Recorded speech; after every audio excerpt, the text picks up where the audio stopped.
Hi, my name is Ashley Aldworth, and I'm finishing up my degree as a Bachelor of Arts in Educational Studies with a minor in Diversity Studies. This presentation highlights the different parts of my portfolio that had the largest impact on my experience in educational studies.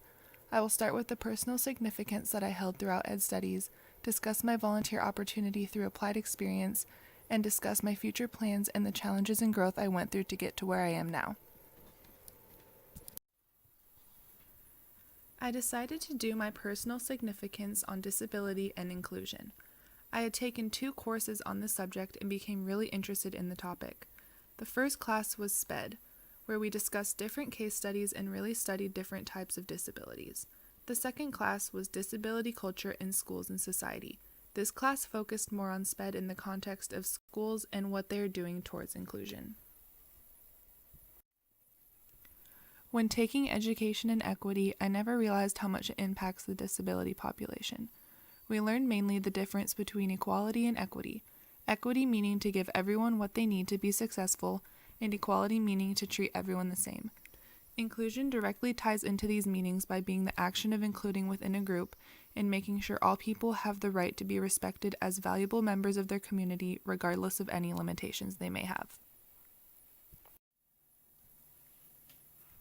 The 2 artifacts I used towards my personal significance was my word cloud and the research paper for Education 300, Research and Educational Knowledge.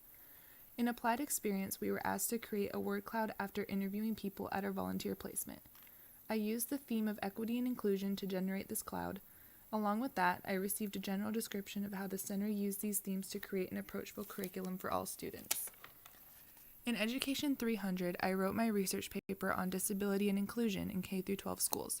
I highlighted the benefits of inclusion and discussed different ways that teachers can foster great forms of equity within their classroom. For my applied experience, I had the opportunity to volunteer at the Alyssa Burnett Center, a school for adults with developmental disabilities. My first quarter, I was an observer most of the time and would participate rarely. Second quarter, I got a role as teacher's assistant and I got to teach a class on my own.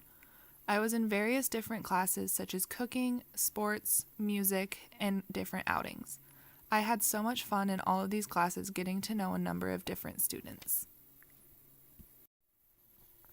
I noticed throughout my time here that the themes of teaching and learning in a multicultural society and theories of learning culture and identity were reflected within the setup of classrooms.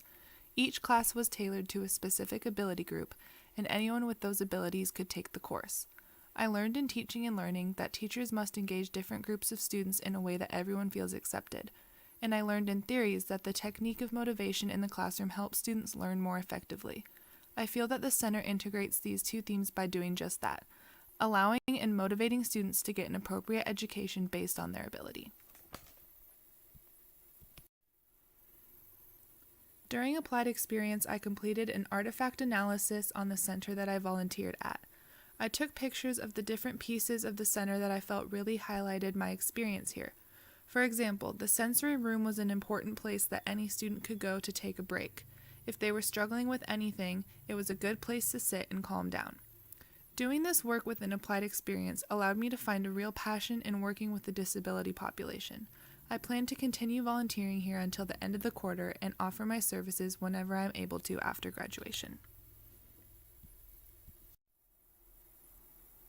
I had many challenges as a learner within my time in educational studies, and after taking different courses on multiple different subjects, I still had no idea what I wanted to do after graduation. I didn't particularly like the idea of teaching as much anymore, but I knew that I wanted to be a mentor in children's lives. Being so shy was something that held me back within thinking of my future, but it also allowed me to finally break out of my shell and challenge myself. As I grew within my major and its community, I realized that I had a lot of different passions. I love planning and I have great time management skills.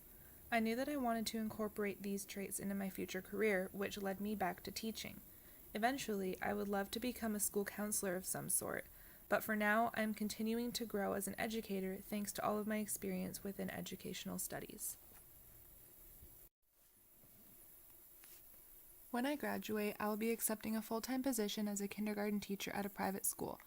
I will have my own classroom because of my 4 years of experience, which will give me plenty of room to incorporate all that I have learned into my teaching styles.